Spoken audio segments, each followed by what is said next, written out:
Selamat pagi anak-anak.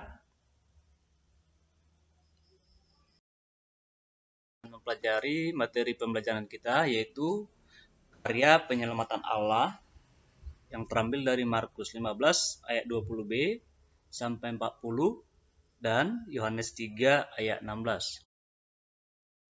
Sebelumnya kita harus mengerti bahwa manusia telah jatuh ke dalam dosa. Dalam Roma 6 ayat 23 dikatakan, karena semua orang telah berbuat dosa dan telah kehilangan kemuliaan Allah. Manusia memberontak kepada Allah. Kegagalan hidup manusia di dalam aspek apapun dimulai dari kesalahpahaman dalam interpretasi terhadap firman Tuhan dan salah mengertinya. Makna karya penyelamatan Allah. Allah menciptakan manusia menurut gambar dan rupa Allah. Namun manusia memberontak melawan Allah dan melanggar perintah Allah. Manusia tidak mau diatur oleh Allah dan bernafsu menjadikan dirinya sendiri Allah di dalam dirinya. Akibat kejatuhan manusia ke dalam dosa, manusia akhirnya mati secara rohani. Namun Allah tetap mengasihi manusia dengan memberikan anaknya yang tunggal melalui darahnya menjadi jalan pendamaian antara manusia dengan Tuhan Allah. Di dalam kekekalan Allah telah menetapkan bahwa Kristus akan datang ke dalam dunia untuk mengerjakan karya keselamatan Tuhan Allah.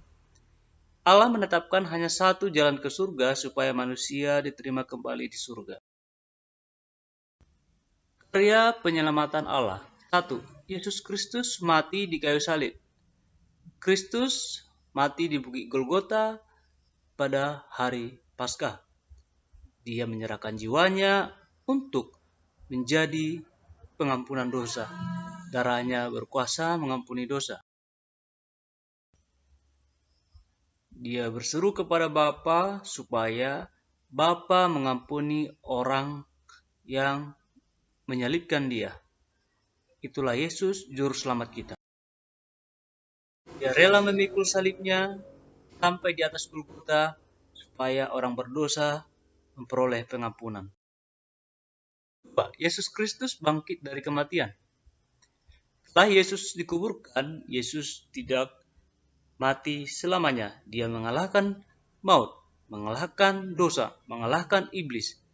Dia membuktikan bahwasannya ada harapan melalui kebangkitan. Kubur kosong membuktikan dia hidup. Yesus Kristus mengalahkan kematian dan iblis. Dia berkuasa terhadap kematian. Kebangkitan membuktikan bahwa ada kehidupan setelah kematian. Ada pengharapan bagi umat manusia yang berdosa. Manusia memiliki pengharapan di dalam Kristus dan ada masa depan yang penuh harapan di dalam surga. Dalam Lukas 24 ayat 5 dikatakan, mereka sangat ketakutan dan menundukkan kepala. Tetapi kedua orang itu berkata kepada mereka, "Mengapa kamu mencari dia yang hidup di antara orang mati?"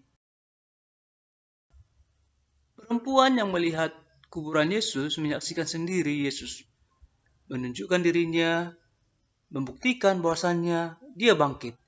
Sehingga mereka berlari memberitahukan kepada rasul-rasul yang lain. 3. Yesus naik ke surga. Setelah Yesus bangkit bersama-sama dengan muridnya, mereka menyaksikan Yesus naik ke surga. Banyak orang pada waktu itu yang menyaksikan sendiri Yesus naik ke surga di atas awan-awan dan akan turun kembali untuk kedua kalinya. Kita lihat gambar ini bahwa bagaimana Yesus Kristus naik ke surga. Kudus turun mengerjakan keselamatan.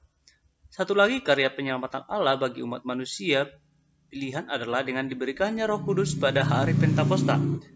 Roh Kuduslah yang menolong dan mengerjakan keselamatan di dalam diri manusia. Tanpa Roh Kudus, manusia tidak bisa mengerti keselamatan. Karya Roh Kuduslah yang menyelamatkan umat pilihan. Ini terjadi pada hari Pentakosta di mana para murid-murid menerima baptisan Roh Kudus. Mereka berdoa menunggu Roh Kudus turun dari surga. Roh Kudus melahirbarukan umat percaya. Melahirbarukan umat percaya dan memberikan kemampuan untuk melakukan kehendak Allah. Roh Kudus memampukan orang percaya untuk hidup kudus dan tidak serupa dengan dunia ini. Roh Kudus menghibur, menuntun, dan membimbing umat pilihan untuk hidup di dalam dunia yang telah jatuh ke dalam dosa supaya takut akan Tuhan. Sekianlah pembelajaran kita pada hari ini anak-anak. Semoga materi ini menambah wawasan dan menumbuhkan iman anak-anak kami. Terima kasih.